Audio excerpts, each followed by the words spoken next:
به نام خدا تو این سناریو میخوایم که راه اندازی کال منیجر سیسکو روی روترهای سیسکو رو با هم بررسی کنیم یا همون CME رو.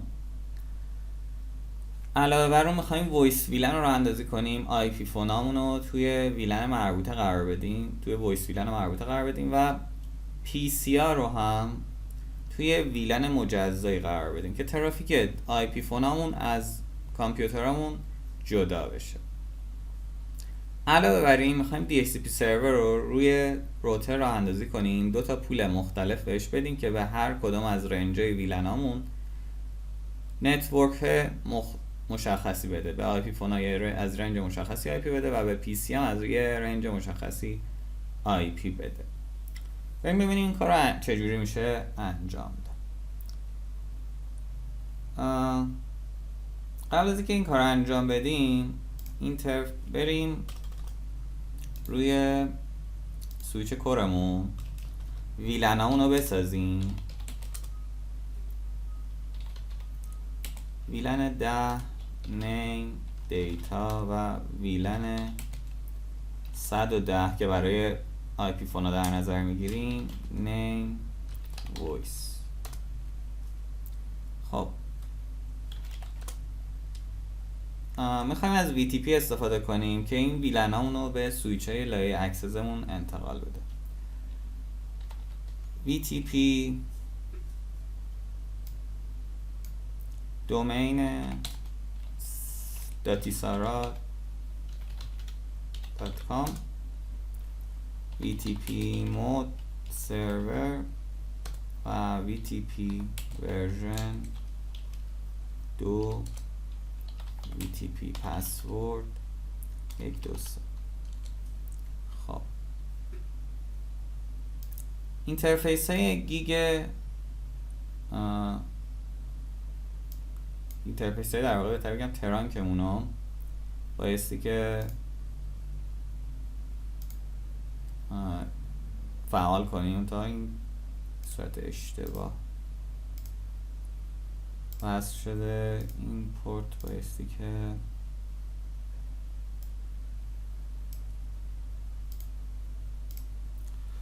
حالا بهتر شد. بریم سراغ تران کردن اینترفیس همون رو سویچ دیستریبیوشن. اینترفیس گیگ 01 سویچ پورت ترانگ انکپسولیشن. بعد اول پروتکل داتا کیو رو مشخص کنیم وگرنه بهتون ارور میده. سویچ پورت مود ترانگ اینترفیس فست SF2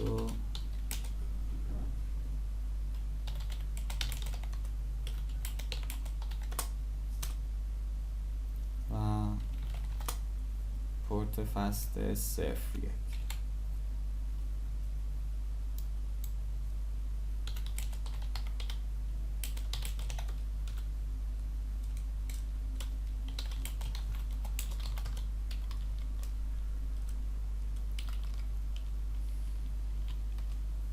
خب سه تا اینترفیس همون رو تران کردیم. الان DTP میتونه روش حرکت کنه. بریم ببینیم چه اتفاقی افتاد. VTP میتونه روش حرکت کنه. منتهای مراتب این سویچ ها رو هم بایستی که عضو VTP دومین datisara.com کنیم. هستش. VTP mode client پسورد رو باید مشخص کنیم قبلش.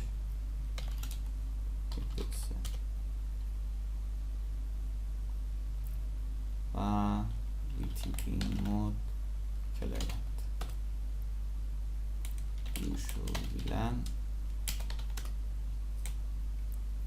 همونطور که میبینی ویلن 10 و 110 منتقل شد از طریق VTP.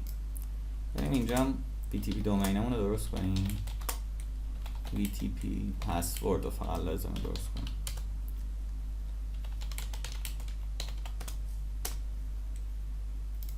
و اینجا به همین ترتیب.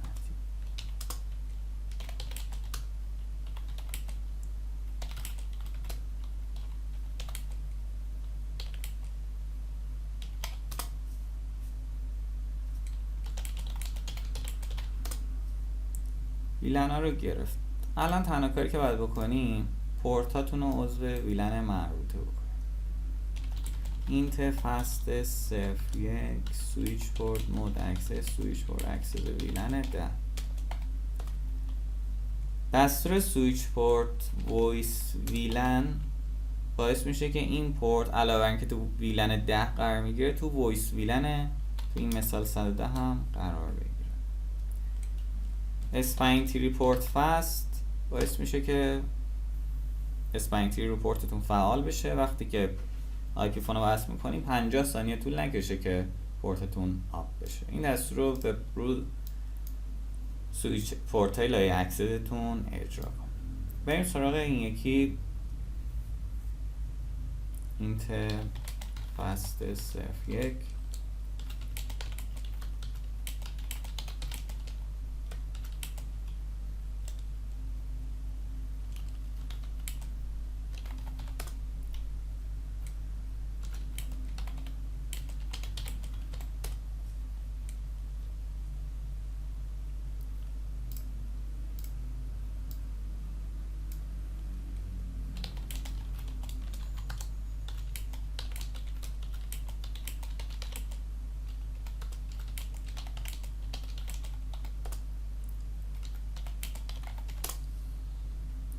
خب کارمون اینجا تمام شد. ویلن بندی اونو درست انجام دادیم. بریم سراغ روتینگش روی سویچ دیستریبیوشن.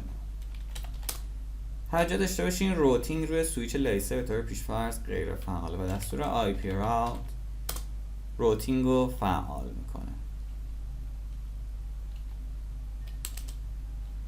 آی پی راوتینگ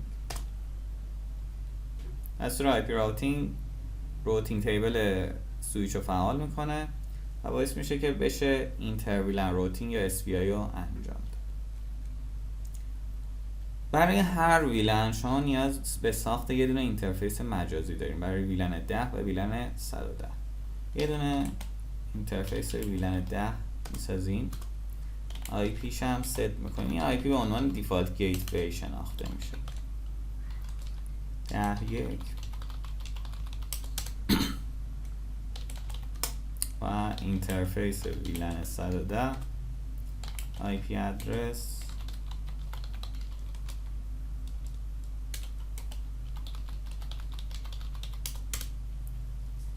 بریم یه نگاهی به آی پی که ست کردیم بکنیم.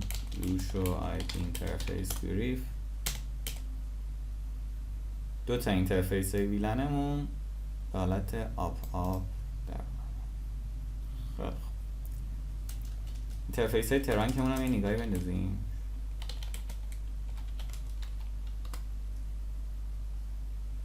اینترفیس 01 02 و گیگ 01 که از روش ویلن 10 و 110 عبور میکنه. تا اینجا بد نبود. بریم سراغ اینترفیس گیگ 02. بدون اینکه از SPI استفاده میکنیم از این قسمت تا قسمت روتر بایستی که لایه 3 تنظیم کنیم. یعنی چی؟ یعنی اینترفیس سویچ رو بایستی که به صورت لایه 3 تنظیم کنیم. برای انجام این کار یه آی پی میتونیم روش بذاریم مثل گیگ 02.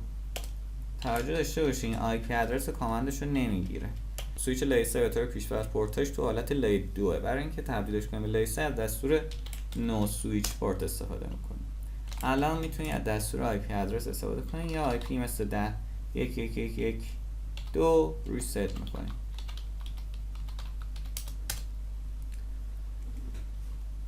خب میریم سراغ روتر.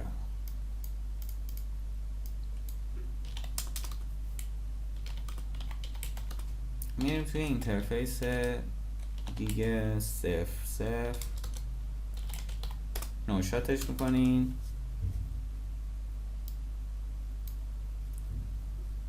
یه آی پی ادرس تو رنج سویچمون ست میکنیم.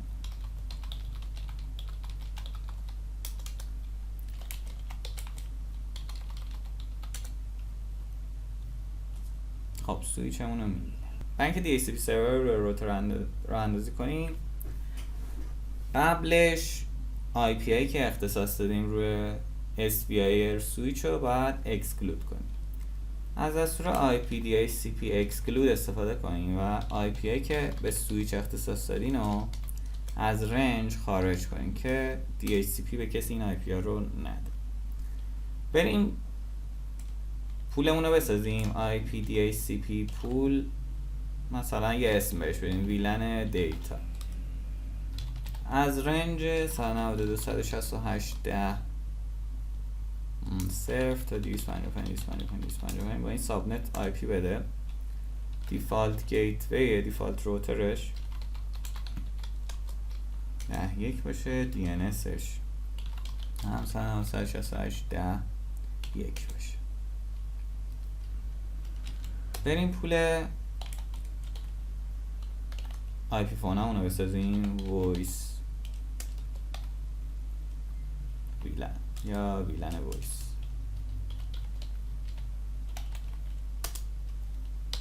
نتورک از 110 میخوایم آی پی بده.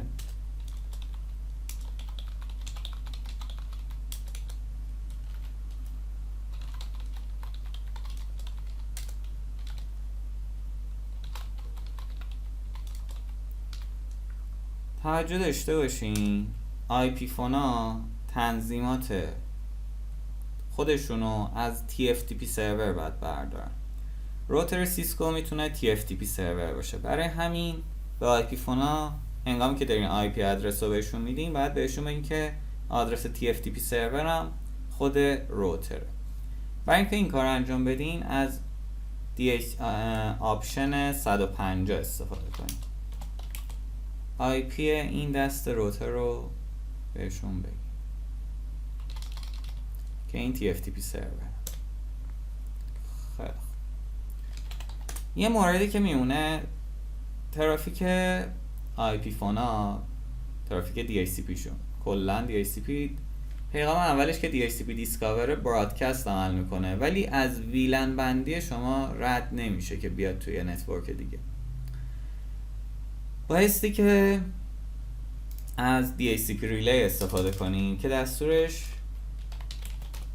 IP هلپر توی سیسکو. IP هلپر رو روی اینترفیس ویلنایی که ساختیم ایجاد میکنیم. یعنی رو سویچ کورمون میایم، میریم تو اینترفیس ویلن 10 بزنیم IP هلپر 1111 و اینت ویلن 110 IP هلپر همین دستور رو روی اینترفیس هم اجرا. ترافیک تا اینجا به صورت برادکست میاد و از اینجا بعد به صورت یونیکست میره به سمت روتر. برای برگشتش روتر نمیدونه که این ترافیک رو بایستی که به سمت سویچ برگردونه.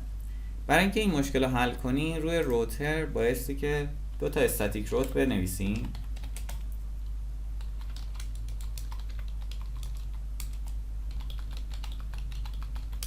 به سمت این طرف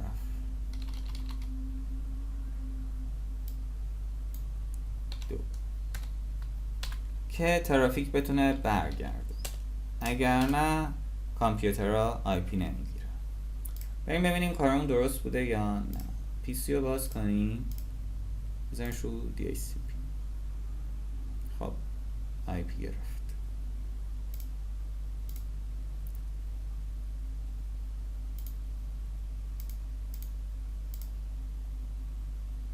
این هم آی پی گرفت و این کامپیوتر هم آی پی شو گرفت. آی پی که روی DHCP اساین میشه با استفاده از دوشو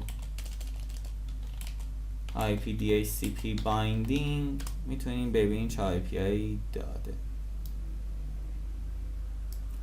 یه 110 هم داده.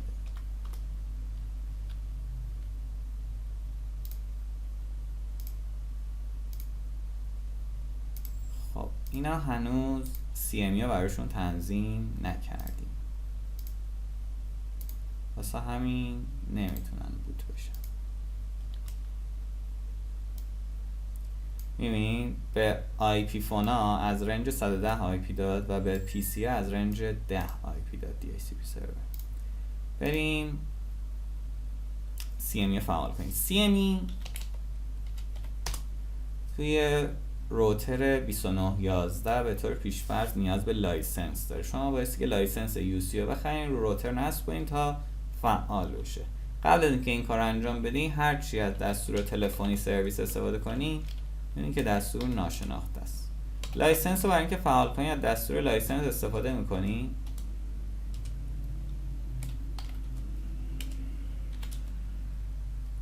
Unified Communication رو فعال می‌کنین.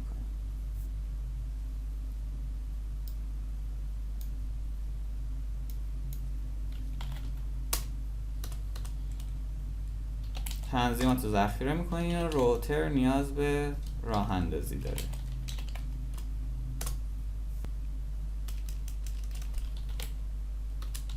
شو لایسنس حال بهتون نشون میده که لایسنس UC فعال شده. این یوز اکتیو، این یوز استیتش. در حالی که لایسنس سکیوریتیش همچنان این اکتیوه. خب بریم تلفنی سرویس که برای راه اندازی CME لازمه رو اجرا کنیم. دستورش تلفنی سرویسه. داخل تلفنی سرویس چند تا پارامتر اصلیه و باعثی که اینا رو تنظیم کنید تا تلفنی سرویس راه بیفته. اولیش مکس ایفونه که میگیم 10 تا باشه. تعداد IP فوناتون رو مشخص میکنه. مکس DN که اینا میگیم 15 تا باشه. تعداد دایرکتوری نامبرها رو مشخص میکنیم. چند تا داخلی، چند تا شماره. 15. مثلا بر اساس پلتفرم روتر میتونه بیشتر یا کمتر باشه. دستور IP source address مشخص میکنیم. کلاینت ها یا بهتر بگم روتر از کدوم اینترفیسش به کلاینت ها پاسخ بده. اینترفیس گیگش رو مشخص کردیم. پورت 2000. SCCP به طور پیش‌فرض رو پورت 2000 کار میکنه. دستور اوتو اساین 1 تا 15 باعث میشه که CME به صورت اتوماتیک دایرکتوری نامبرها رو به ایفون ها اختصاص بده. دیگه شما لازم نیست دایرکتوری نامبرها رو دستی اختصاص بدید. و دستور اوتو رگ ایفون باعث میشه که IP فون ها به صورت اتوماتیک داخل CME رجیستر بشن، MAC آدرسشون ثبت بشه. خیلی اینا که انجام دادین، میاین بیرون میزنیم ایفون DN1 یه نامبر بهش اختصاص میدیم، شماره 100. نیم هم میتونیم بهش اختصاص بدیم، یوزر 1.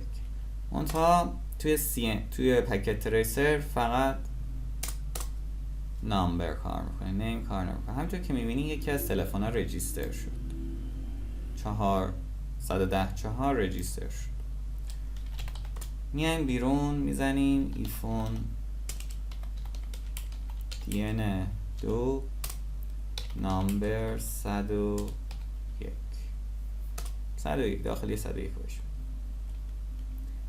و میایم بیرون میزنیم ایفون DN3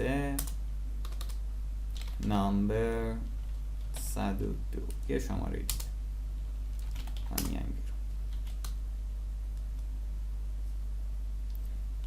تلفن بعدی هم رجیستر شد. یه از دستور شو ایفون میتونی استفاده کنی تا این مرتبه. ایفون ها تلفن هایی که رجیستر شدن رو به شما نشون میده، مک آدرسشون رو و چه دی گرفتن و وضعیتشون آیدله یا در حال کاره. بریم ببینید تلفن ها چجوری شدن. تو که میبینی این تلفن داخلی 102 رو گرفته. و این تلفن داخلی 101 رو گرفته. الان میخوایم به 102 زنگ بزنیم.